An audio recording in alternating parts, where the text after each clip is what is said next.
Now come to next section 24.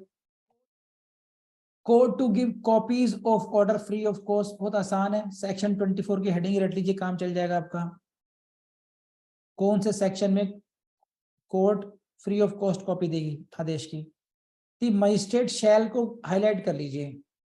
In all cases where he passed any order under this act, उन सभी मामलों में, इन all cases, उन सभी मामलों में, कहां पर? Where he passed any order under this act, इस अधिनियम के अंतर्गत उसने कोई आदेश पारित किया है।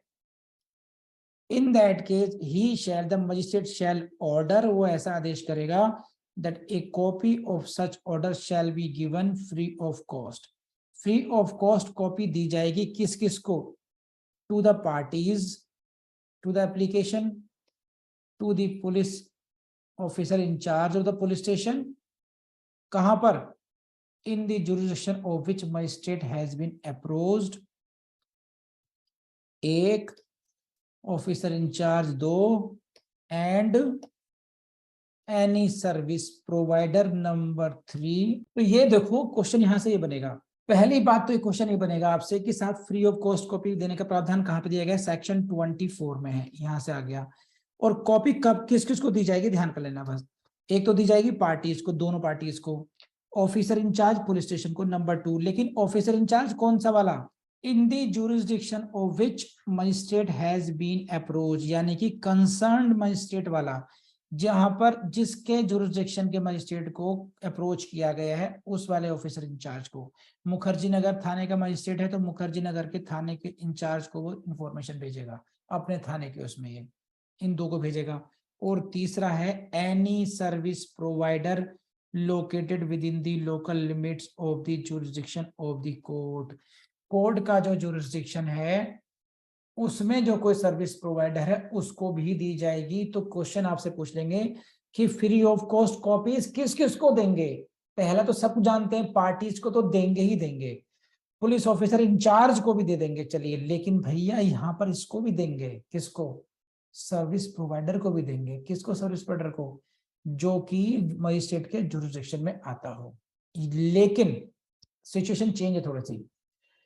And if any service provider has registered a domestic incident report to that service provider, अगर कोई सर्विस प्रोवाइडर ऐसा है जिसने की DIR फॉलो फाइल की हो, डोमेस्टिक इंसिडेंट रिपोर्ट फाइल की हो, तो उस सर्विस प्रोवाइडर को भी कॉपी दी जाएगी। तो आपको ही ध्यान रखना है इतना सा बस कि इस वाले सेक्शन में कॉपीज किस किस को दी जाएगी? सर्विस प्रोवाइडर को, ऑफिस इंचार्ज पुलिस इंचार्ज को, इंचार्ज पुलिस स्टेशन को दी जाएगी, और पार्टीज को दी जाएगी, फ्री ऑफ कॉस्ट दी जाएगी। ड्यूटी है कोर्ट की। बस हो गया काम। Section 25 duration and alteration of orders, 25 की हेडिंग से क्वेश्चन फिर आएगा। पढ़ते हैं क्या है। A protection order made under section 18 shall be enforced till the aggrieved person applies for discharge। my god, सब फंदे में फंस चुके हैं निक्की। देखो भैया ड्यूरेशन पूछ ली है, ये कितने, जो प्रोटेक्शन ऑर्डर पास कराया था ना 18 में, अभी पढ़ा था हम लोगों ने, उसकी मियाद पूछ ली है भाई, कब तक रहेगा? कह रहे हैं जब तक वो पीड़ित महिला कहे ना, अप्लाई ना करे डिस्चार्ज के लिए, छोड़ना इसको, तब तक चलता रहेगा ये। Shall be enforced till agreed person applies for discharge, उस ऑर्डर से डिस्चार्ज के लिए जब तक एग्रीड पर्सन कहे ना, तब तक ये रहेगा। और यहीं से क्वेश्चन बनता है प्रीलिम्स का भाई, बहुत इंपॉर्टेंट है। रिंकी तुम ध्यान नहीं दे रही हो, पढ़ो ढंग से जरा इसको। रहा till aggrieved person applies for discharge, जब तक वो ये खुद ना कह दे, एग्रीव्ड अप्लाई करे कि भाई इस ऑर्डर को हटा दीजिए अब 18 को, तब तक 18 का ऑर्डर बना रहेगा। इसमें साल 2 साल 6 महीने वाली बात नहीं है भैया, इसमें जब तक एग्रीड पर्सन को कुछ जरूरत है तब तक ही बना रहेगा। अब ये समझ लीजिए, इसमें ये क्लॉज 2 है, इट इज, लास्ट की लाइन पढ़िए, ऐसे पढ़ते हैं, if the magistrate is satisfied that, यदि मजिस्ट्रेट सेटिस्फाइड हो, लेकिन कैसे हो? On receipt of an application from the agreed person और द रेस्पोंडेंट। रेस्पोंडेंट ने अप्लाई किया या एग्रीड पर्सन ने अप्लाई किया, इन दोनों में से किसी एक की भी एप्लीकेशन पर magistrate is satisfied for what? There is change in circumstances, हालात बदल गए हैं। चेंज इन सर्कुमस्टेंसेस है, भैया मेरी हालत और खराब हो गई है या इसकी हालत बहुत अच्छी हो गई है। और चेंज ऑफ सर्कुमस्टेंसेस कैसे हैं? ऐसे हैं, पढ़ लीजिए। रिक्वायरिंग अल्टरेशन, मॉडिफिकेशन और revocation of any order made under this act.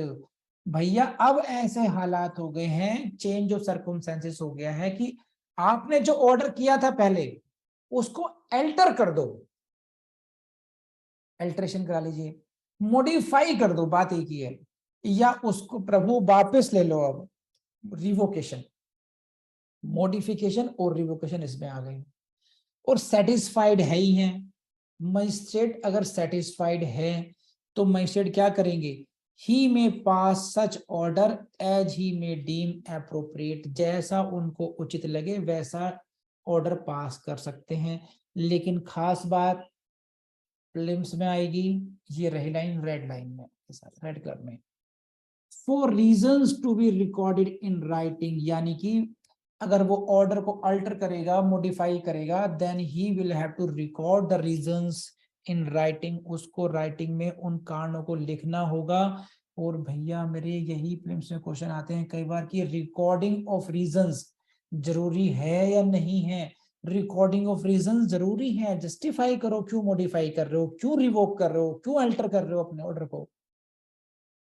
तो यहाँ पर 125 में भी अल्टरेशन होता है, मॉडिफिकेशन होता है, यहाँ पर भी हो सकता है, चेंज ऑफ सर्कमस्टेंसेस वजह से हो सकता है। कौन सा सेक्शन में होता है? 25 में होता है। यही प्रीलिम्स में क्वेश्चन आएगा। पूछना है कुछ आपको मुझसे यहाँ से? Come on.